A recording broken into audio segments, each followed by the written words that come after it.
तो श्री राम दोस्तों, कैसे आप सब लोग? यार मैं सुना नेपाल में यार बहुत कुछ हो चुका है यार, मेरे को पता है। मैं बहुत ज्यादा लेट हो चुका हूँ, तो इसके लिए दिल से माफी मांगता हूँ हाथ जोड़ के, ठीक है ना। पर क्या करूँ यार, मैं भी कहीं पे अटक रखा था, कुछ चीजें मेरी भी होनी थी, बस इसी कारण से मैं लेट हो गया। और मुझे पता है सब चीजें, तो चलो आपको शुरुआत कराता हूँ, आपको समझाता हूँ कि क्या हुआ था। नेपाल की कहानी मेरी जुबानी।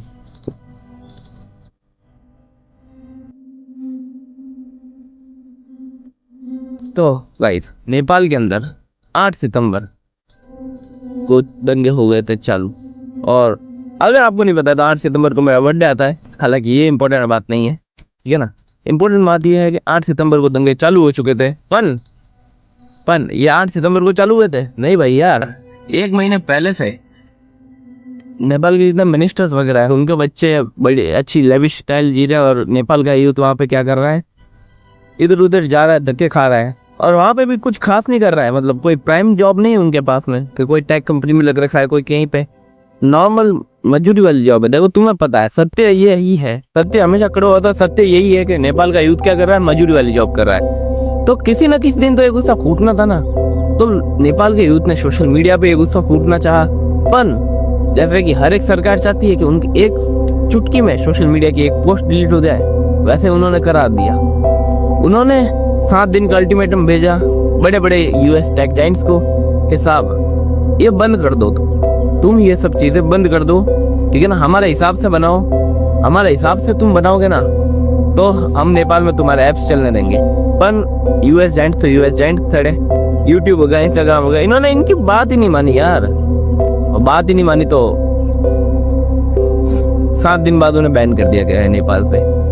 पर क्या उनसे यूएस जाइंट्स को कोई फर्क पड़ा? यूट्यूब को कुछ फर्क पड़ा नेपाल में बैन होने से? नहीं भाई। क्या मिनिस्टर्स को कोई फर्क पड़ा? हाँ हल्का सा पड़ा था, रिलीफ हुआ था, पर सबसे मेन जो फर्क पड़ा वो था नेपाल के युवा, नेपाल की जनता को सबसे ज्यादा फर्क पड़ा यार। और मैं खुद बोलता हूँ भाई, क्योंकि सोशल मीडिया जो एप्स हैं भाई, उनका एक्चुअल उपयोग क्या होता है? खुद का आउटरीच दिखाना। हाँ माना भाई, लोग वो कर रहे थे ये सब चीजें, पर उनके साथ साथ वो एक और भी तो चीज कर रहे थे भाई। टूरिज्म को आप अट्रैक्ट कैसे कर सकते हो? सोशल मीडिया एप्स के द्वारा। आप अपनी जिंदगी कैसे दिखाते हो? सोशल मीडिया एप्स के द्वारा। आप ये मीडियम कैसे देख रहे हो? उनके द्वारा ही ना। पर नेपाल की सरकार ने वही बैन कर दिया, जिसके कारण 8 सितंबर को लोग सड़कों पे उतर आए भाई। अब इसके बारे में तो क्या ही कहना, पर इससे पहले भी कुछ चीजें हुई थी, जैसा कि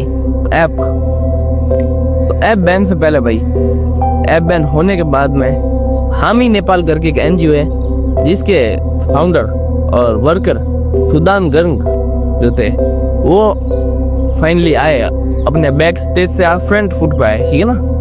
वो बैक फुट पे बहुत काम कर चुके थे, पर वो फ्रंट फुट पे आ चुके थे। और उन्होंने डिस्कॉर्ड, टिकटॉक और ऐसे बहुत ऐप जो कि चाइनीज थे, जो कि बैन नहीं हुए थे थैंक्स टू चाइनीज इन्फ्लुएंस, क्योंकि नेपाल चाइना की तरफ ज्यादा झुका हुआ था एज कम्पेयर टू इंडिया, ठीक है ना।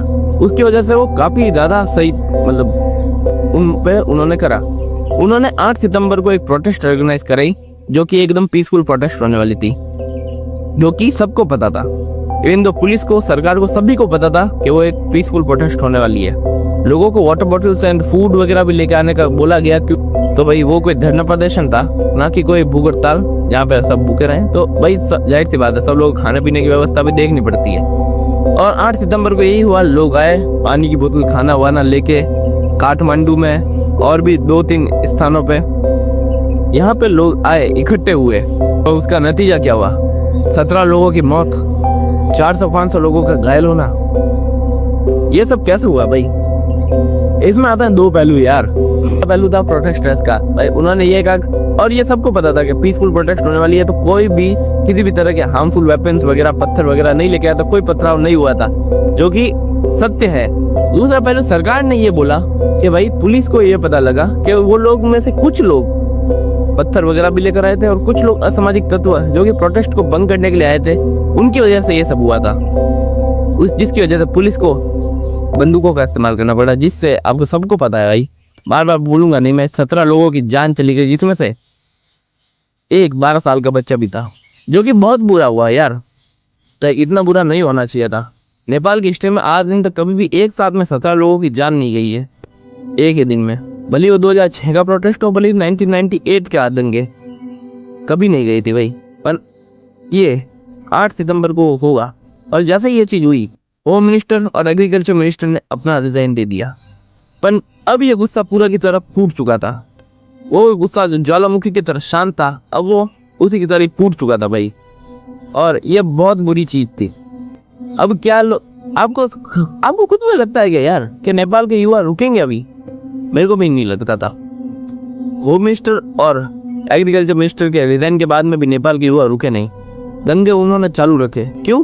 क्योंकि अब उनके अपने मरे थे, और इसी के कारण उन्होंने फाइनेंस मिनिस्टर को सड़क पे ले जाकर पीट लिया यार। एक्स प्राइम मिनिस्टर के घर में जाके उनको भी बहुत बुरी तरह से मारा। सभी मिनिस्टर्स के घर जला दिए गए। क्यों? क्योंकि वो लोग चाहते थे ओली करंट प्राइम मिनिस्टर ओली जो कि नेपाल के थे, उनका रेजिग्नेशन। पर ऐसे की सत्ता की भूख के अंदर वो भी पूरी तरह से अंधे थे। वो लोग अपना रेजिग्नेशन नहीं देने वाले थे, ना ओली ना ही उनके और मित्रगण जो सरकार चला रहे थे। अब हम क्या कर सकते थे?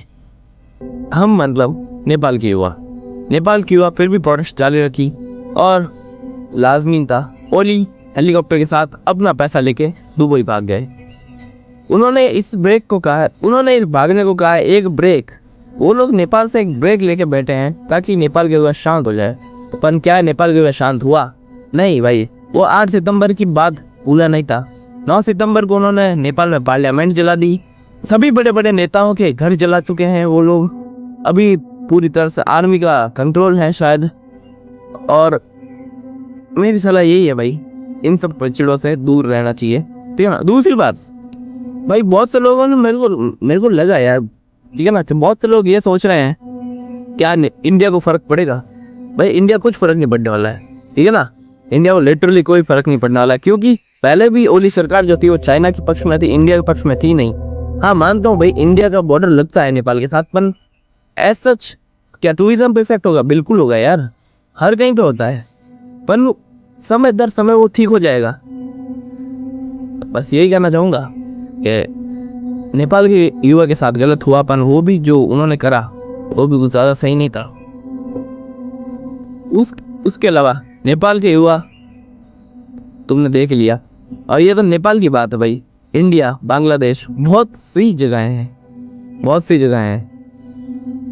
जो कि अभी ऐसे बनने वाली है, क्योंकि उनके भी युवा में जोश ऐसा ही है।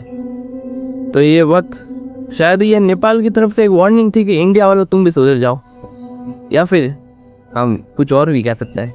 खैर इसके अलावा कुछ और पॉइंट्स भी है, जैसे कि क्या नेपाल बांग्लादेश की तरफ जा रहा है? क्योंकि हमें पता है शेख हसीना ने भी यही किया था। स्टूडेंट प्रोटेस्ट में उन्होंने पता नहीं कितने 100 से ऊपर तो जान ले ली थी, पर नेपाल वहीं पर रुक गया। ओली ने अपनी रिजाइन दे दी। तो हम ये तो नहीं कह सकते कि वो बांग्लादेश की तरफ जा रहा है, पर हाँ थोड़ा थोड़ा टूवर्ड डाउन तो हुआ था वो, बस। उसके अलावा इंडिया को कोई फर्क नहीं पड़ने वाला है, ठीक है ना। चिकन नेक को कोई फर्क नहीं पड़ने वाला है। चाइना को कुछ फर्क नहीं पड़ता एक्चुअल में, भले कोई जिए मरे। यही कहना चाहूंगा यार कि अपना ध्यान रखो, अपने घर वालों का ध्यान रखो। जय श्री राम। Okay report. जय हिंद, जय भारत।